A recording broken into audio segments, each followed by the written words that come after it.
Early one morning, Ramsay clanked into the big station. He had wanted a swift delivery of his goods train, but found the yard was in a right mess. Phil was stood in the middle of the yard, a brake tender laying lopsided on the sleepers. "Its wheels have gone flat," Phil scoffed. "Didn't notice till we crossed over some points." Ramsay was less than impressed.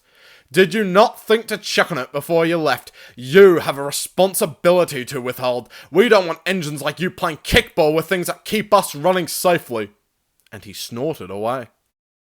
Over the next few days, Ramsay made sure every engine had checked their brake tenders, kicking up quite a fuss.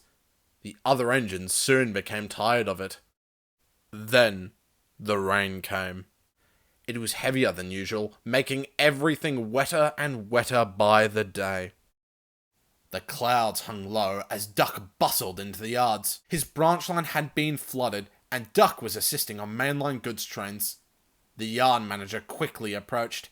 "Chatham's helping at the harbour," she explained. "The Fat Controller's asked if you'll be able to shunt until the clock strikes the hour." "No trouble," Duck agreed. He was soon shunting trains for the bigger engines and keeping the yard running to schedule. He was just shunting a brake tender into a spare siding when he suddenly felt all the weight on his buffers. He pushed as hard as he could, but the tender only squeaked into the siding. His crew inspected it. "Looks like its brakes are faulty. We'll have to put up signs around it to make sure this one's not touched until it's mended." But they never got the chance. It was only a few minutes later when Duck had to leave. He steamed away, leaving the brake tender behind. It didn't take long for Ramsay to saunter into the yards. He swiftly rolled up to the tender, waiting in glistening silence. He was in a real hurry. "This one'll do perfectly," he huffed. He didn't bother to check the condition of the tender. Neither did his crew, who hobbled quickly around.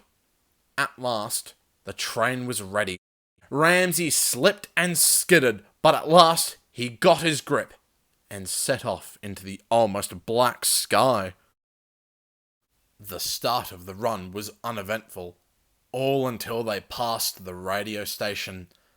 The rain seemed thicker here. It pelted Ramsay's front end with great force. "Don't know how this could get any worse." But he spoke too soon. Just beyond the station lies a hill. While on most days it wouldn't prove to be any trouble, today would be different. The heavy rain coated the rails, meaning Ramsay's wheels started to slip. "Keep going," his driver said in a whisper. That's when it happened. The faulty tender, which hadn't been a bother during the start of the trip, couldn't hold on. Its brakes came on with a horrid wailing sound. "What's going on?" Ramsay cried. His wheels started spinning on the spot. He finally couldn't carry on. His driver stopped the train halfway up the hill. "Oh, bother! And we were going so nicely too." His crew inspected the train. They found the brakes locked on. "Oh, this one's not moving an inch," his guard sighed. "If we try to move it, the wheels would go flat. Looks like we're stuck." But Ramsay had other ideas.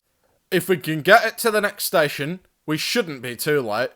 The wet rails might mean it just skids along after all." They hadn't any other ideas, so they tried it. Quickly sanding the rails, they soon started off again. It was difficult for Ramsay at first, but they quickly got moving again, and in no time at all, they dropped off the tender and were right on time. That night, Ramsay told the other engines the story. "I'm sorry," he finished. "Shouldn't have been an old stick in the mud over those tenders. Everyone makes mistakes. Even me." "Oh, that's all right," Phil chuckled. "You made me laugh. At least you can come clean about your mistakes. Unlike a few certain engines," Douglas's driver cheered. All the engines laughed. Even Ramsay.